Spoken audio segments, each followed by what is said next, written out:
Hello, welcome back to the 18th episode of Trojan TV. My name is Alex Colburn and we'll be looking at several stories from this past week around the school. And now for a winter sports update. Boys basketball is on a 5-game win streak and look to finish the year strong with 9 games remaining.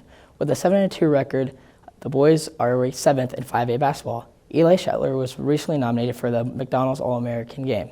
Girls basketball is undefeated at home and is on fire.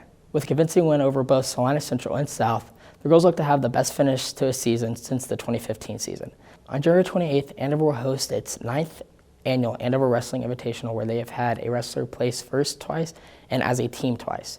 Andover looks to have about a dozen high schools from around Wichita and surrounding areas participate. The bowling team is now fully functioning with regular meets at the alley. It's still very early in the season, but the team, both heavy with returning bowlers, look to build momentum before hosting the Andover Invitational next month. And beyond that, qualify more bowlers for state, both as individuals and as a team. Andover recently hosted a dive/swim invitational, taking first place. This week they will head to Heights for a tournament, and soon after that compete in Mays for league. We recently went around the school asking students about their opinions on the recent KU versus K-State game, where K-State won in overtime.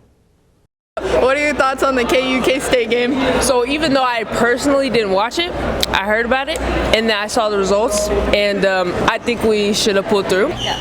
I hate K-State. It's in the worst place in Kansas. It's the worst town in Kansas. And all in all, yeah, K-State's horrible. Should have won. I personally am a bigger fan of KU than K-State, but it happens, you know. Every dog has his day. So. I think we were underestimated, and the next coming years will be a lot different than a lot of people think. KU-K-State, it was garbage. KU lost. If KU could make their free throws, they would have won, but we just kept fouling them, and you guys didn't get any points.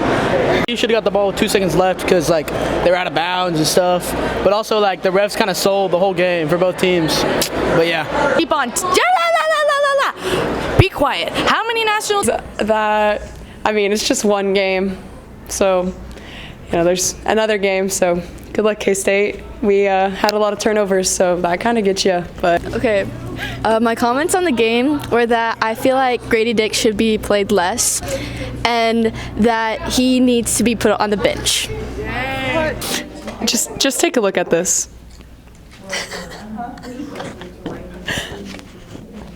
No. Exactly. Andover senior Tom Pay offered his opinion about the best and worst films from this past year.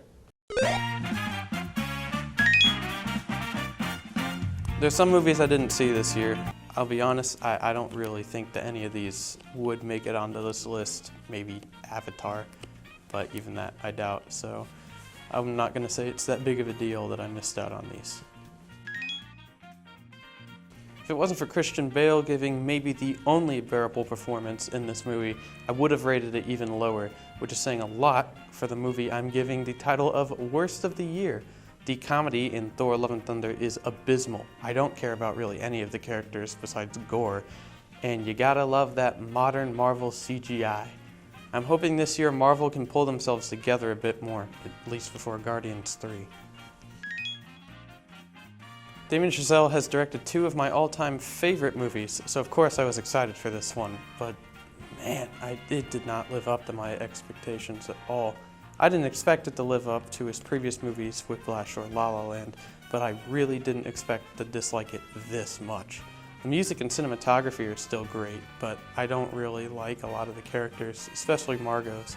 And I don't think I've ever felt like a movie shaved off a week of my life quite like this movie. 3 hours is just too much, especially for a movie that doesn't feel very cohesive, at least to me. I wish I enjoyed it more, but in the end I just found it to be kind of pretentious. I went to see this movie twice in theaters, and for me, Puss in Boots is an instant classic, up there with some of my favorite animated movies. I love when you can tell that a project is crafted with passion from its team, and this movie is overflowing with that, especially in the animation. This is already a new favorite for me, and I'm excited to keep watching it more once it releases physically. If Babylon made me forget why I love movies, then The Fabelmans certainly reminded me why I love movies. This is one of the most passionately made movies I've ever seen. Any scene in here about making movies feels like magic, and always had me excited to see how Sam would tackle getting his friends to act or how he would get certain effects in his films. But even when it's the more character-driven moments, it elevates the movie even higher, and it's some of the best performances of the year. It has some truly heartwarming and crushing moments. After watching Nope twice in theaters, I can confidently say I should have seen it a few more times in theaters. There are some truly original and jaw-dropping concepts in this movie that were executed to such an amazing degree that I would feel wrong not to include it as my top film. The monster, the characters, the music, the cinematography, it's all nearly, if not perfect. Finally, let's take a look at how the Asian Cultural Club hosted a spicy ramen noodle challenge and a dragon dance.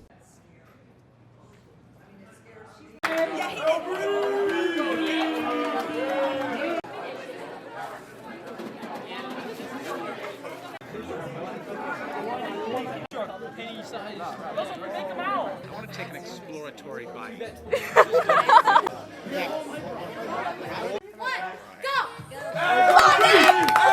go, Nick! Keep going! Keep going! Hey, let's go, Nick! Let's go, Nick! Let's go, Nick! Yeah! Yeah! Yeah!